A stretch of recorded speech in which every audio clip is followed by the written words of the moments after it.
Well, hello everyone. Hola mundo. Welcome to Voces Poderosas 2024. I am Jackie Bouvier, here to shine a light again on our nation's most powerful voices of influence. I'm honored to have created a movement that highlights, celebrates the brilliance of our Latino voices, the best of the United States. These interviews inspire and empower our Latinidad, showcasing voices that impact the change and the driving of the change and the narrative that's changing in this country. Voces Poderosas is a transformative shortcast spotlighting trailblazers, pioneers, catalysts, and leaders. These exceptional professionals bring insightful wisdom to inform, inspire, and empower you, helping to catapult you to the next level of success and personal empowerment.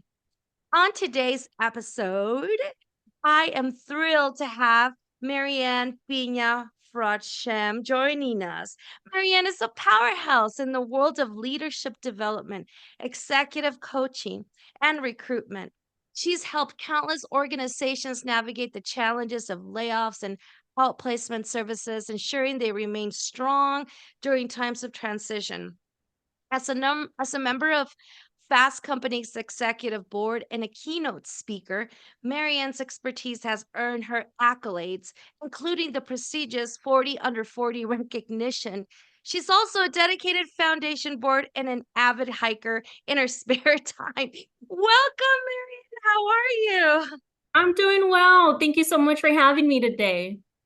Well, welcome to Voces Poderosas. Thank you for joining. And I'm honored, as I said, excited to have you. I've been looking forward to asking you all of the questions and having the world listen to your amazing, amazing trajectory. So tell me about yourself. What's your story? What shapes you? What drives your why? Who are you? Oh my gosh, where do I start, Jackie? Well, hello, my friends. Maryanne Peña. I was born and raised in McAllen, Texas. I'm the daughter of Mexican immigrants. One of the things that I didn't know in my younger years is what I know now, and it comes with the being growing through your journey is the fact that family is so important to me. It's the foundation of who I am and how I operate. And yet, how being able to navigate the corporate culture and your career journey has always been a struggle for me in the past years. And so what drives me now, it's three things that boils down to who I am and how I operate that I call my three core needs. There's nothing in my life now that I do not say yes to if it doesn't fit within those three buckets. And my first bucket really has to do with being able to have freedom in my life. My previous role in my career, I was in education for a little bit. And one of the things that I did not like about it was the fact that I didn't have freedom. I could not be contained in an 8 to 3 role all day, repeatedly, day after day, because one of the things that I needed was freedom. And so freedom to act, freedom to make choices, freedom to, think outside the box without getting in trouble.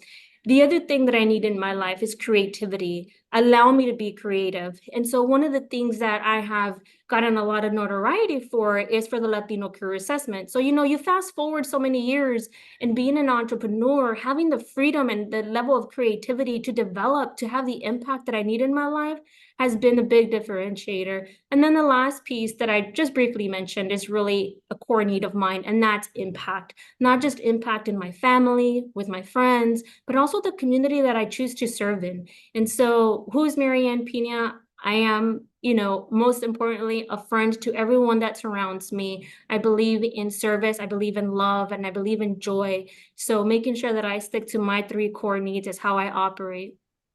Wow, you're so good. That's so beautiful. I think that's aligning very well with so many people that are listening. And thank you for sharing that. I'm excited to hear more about you. Why don't you tell us a little bit about how Hispanic Heritage Month aligns with you and the culture that you are living now currently in your professional life? Oh, Hispanic Heritage Month is obviously meaningful for all of us. Not only do we honor the trailblazers before us, but also the current ones. And then also thinking about the future generations. When I think about Hispanic Heritage Month, it reminds me of our own cultural values. It's what I speak on quite a bit. We've got these cultural scripts that I'm sure many of you have heard, and maybe you haven't. I'll touch on a few of them, but when we think about our Latino culture, we have a huge emphasis on the concept of respect. Respect is the difference to authority. And so when you think about growing up in your younger years, specifically for me, one of the things that I always heard was like, Mariana, no digas eso. Mariana, when the elders walk in, you walk out. And so I wasn't ever able to push back, right? And so how does that translate into corporate America?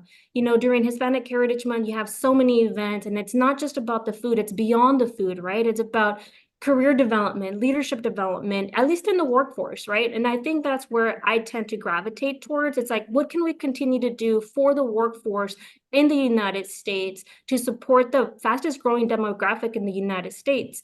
So for Hispanic Heritage Month, it's beyond the party, although we all love the party, right? Right. But taking into consideration really how our cultural values and aspects really do influence our day-to-day behaviors. Beyond the workforce, it also influences our families and the way we operate. Another cultural script is that we have this concept of present time orientation. How many times, Jackie, did you growing up, or maybe some of you listening, heard, "Ay, pues, si Dios quiere," right? And so, if God allows it, and at some point I must have been like 7 or 9 years old, and I told my mom, I was like, well, what does God have to do with it? Let's just do it, right? And so being able to navigate the concept of present time orientation, leaving things up to God's will, is something that I had to figure out on my own. But at the same time, also being able to recognize that even though as a culture we have scripts, American companies have scripts too. And one of those scripts is assertiveness. So when I think about Hispanic Heritage Month and how we adapt and how we integrate everything that we do, I'll give you a quick example. A common script is in American companies that is rewarded is being assertive. And so can you be respectful and assertive at the same time? Right. I think you can. You can absolutely do both. And so what I always tell people, it's not so much what we say, it's how we say things to get our point across, to be able to speak up and be heard and have a seat at that table. So Hispanic Heritage Month, it means a lot to me, especially right now. Through the LCA, we've been offering complimentary resources. And I just got off my last call, and I'm such a feeler at the end of the day. People don't really realize that. But I'm a feeler, so I walked away crying, tearing up from that meeting because over 100 people tried to register for this complimentary assessment and debrief that we're making impact in our community. And that's what Hispanic Heritage Month means to me. How can we continue to support one another and have the impact that we all want to see in our Latino community? Marianne, that's probably the best answer I've ever heard doing this shortcast. I'm not even kidding you. This is powerful. You're putting me into tears that, you're honestly, you're doing amazing things. I can't. I'm a loss of words, and honestly, thank you so much for sharing that. I truly appreciate it. There's nothing better than aligning to a culture the way you just explained it. Thank you. From a professional standpoint, what insights can you share to encourage and empower our Latino community, particularly the younger generation? There's so much change, AI, the change in diversity, and how that's going to be, and how we're going to operate in that field. What have you heard, and what can you advise the younger generation? So I'll say two things. When it comes specifically to AI and technology, and it's not just for our younger generation, I think they're doing a phenomenal job at embracing technology. This is for everyone overall. Embrace AI, embrace it now. Now is the time to do it. I'll give you an example. Like back in the 90s, I remember my parents had like a what do you call the pagers, the beepers, right? Keepers, And yeah. yeah, beepers. And my mom at one point, like when the cell phone started becoming a big thing, one of her comments was like, "Oh, me, no, I'm not going to use that technology. I'm not going to use that phone. Why does someone want to be keeping track of me, right?" And she embraced it finally, right?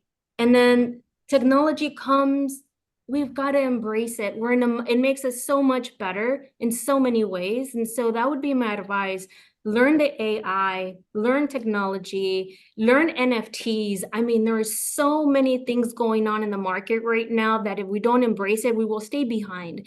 And that's one of the things as in the Latino community, having that concept, having that mindset more than anything of continuous learning is the piece that's going to keep us propelling forward. We talk about the GDP and being the 5th largest economy, and that's great. But if we don't stay in tune to what the trends are, we're going to stay behind. That's great. That's amazing. That's great advice to all of the young and any generation out there. So I truly appreciate that. And I think that it explains where we're headed as well. Thank you for that. Any advice, any words of wisdom, anything that you've been out there? I know you're traveling a lot during this time. So, what seeds are you sowing out there as you travel the world? You know, it's pretty simple, honestly, Jackie, at the end of the day. The seeds really narrows it down to just hope, love, and service. When I boil it down to everything that we do here at CMP as an organization, having that mindset of delivering for our clients, delivering for our candidates, delivering for our community. Yes, we do recruiting. Yes, we do leadership development. And yes, we do outplacement services. But at the end of the day, our values for myself, for my family, and for everyone that encounters CMP, it's what we live by. How can we continue to be a service to others?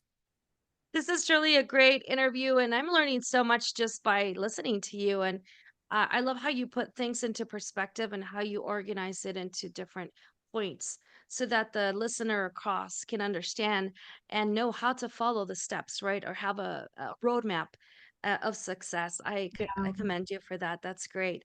Well, I just want to say thank you, Maryanne. Thank you for making time out of your busy day. Thank you for being on Voces Poderosas. You truly are a powerful voice. You're a powerful Latina. You're doing so much, but more importantly, you're doing it con corazón, with heart, with passion. And I admire you for that. Congratulations. Thank you. Thank you so much, amiga.